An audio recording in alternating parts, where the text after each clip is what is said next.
မင်္ဂလာပါခင်ဗျကိုရဲ့တက်တော်မိတ်ဆွေများအားလုံးပဲမင်္ဂလာပါကိုရဲ့ friend များအားလုံးပဲမင်္ဂလာပါခင်ဗျညီလေးခင်ကိုကြောင်းမြင့်တဲ့ရောင်းဝယ်အကောက်ကလေးကနေပြီးတော့ဗောနော်မိန်းကလေးဝတ်လေးတွေဗောနော်တောင်းဆိုနေကြလို့ဗောနော်ညီလေးမိန်းကလေးဝတ်လေးတင်ပေးလိုက်တာဖြစ်ပါတယ်မင်္ဂလေးဝတ်ကလေးတွေဗောနော်လိုချင်တယ်ဆိုပြီးတော့ညီလေးကောမလေးထဲမှာလာမင်းဒီလိုပါညီလေးအဲ့ဒါပစ္စည်းလေးတွေဗောနော်ရတာလေးနဲ့ဗောနော်ပုံလေးတွေကိုတခါတည်းရိုက်ပြီးတင်ပေးတာပါခင်ဗျဒါလေးတွေကဆိုရင်ဗောနော်အစိမ်းလေးရောအဖြူလေးရောဗောနော်ဘော်လီလေးနဲ့အစိမ်းအရည်လေးနဲ့ဗောနော်နှစ်ပွင့်တွဲလေးဗောနော်ဒီဇိုင်းလေးလည်းဆန်းနေခင်ဗျဒီဇိုင်းလေးလည်းဘာမှပြောစရာမလိုနော်ဒါလေးတွေကမင်္ဂလာဆောင်ပွဲတက်ကိုတိုင်ဝင်းမှာပဲဖြစ်ဖြစ်ဗောနော်မင်္ဂလာဆောင်လက်ခွဲပဲဖြစ်ဖြစ်ဗောနော်လက်ဆောင်ပြန်ပြီးမှပဲဖြစ်ဖြစ်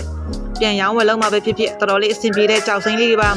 ကြောက်စိမ်းလေးတွေကဆိုရင်အရေးသွေးလဲကောင်းပါတယ်ခင်ဗျကြောက်စိမ်းအရေးသွေးလည်းမြင်းတဲ့ပေါ်မှာဗောနော်မျက်နှာလုံးဝမငယ်စေရပါဘူးဒါလေးတွေကဆိုရင်မြန်မာကျပ်ငွေ3000လေးနဲ့ရောင်းပါခင်ဗျ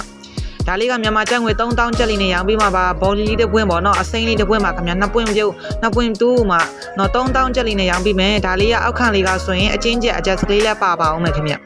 အချင်းကျက်အကျက်စကလေးလည်းပါပါအောင်မယ်လက်တိုင်းမတော်မှာကိုလည်းစွင်းစရာမလိုပါဘူးခင်ဗျ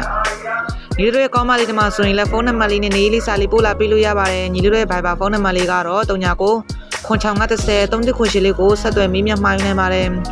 ညီတို့ရဲ့ခင်ကိုကြောင်းမြတ်နာရောင်းဝယ်အကောက်ကလေးကိုလည်းပေါ့နော်အပေါင်းလေးနဲ့တဲလေးပြီးသွားပါရင်အထူး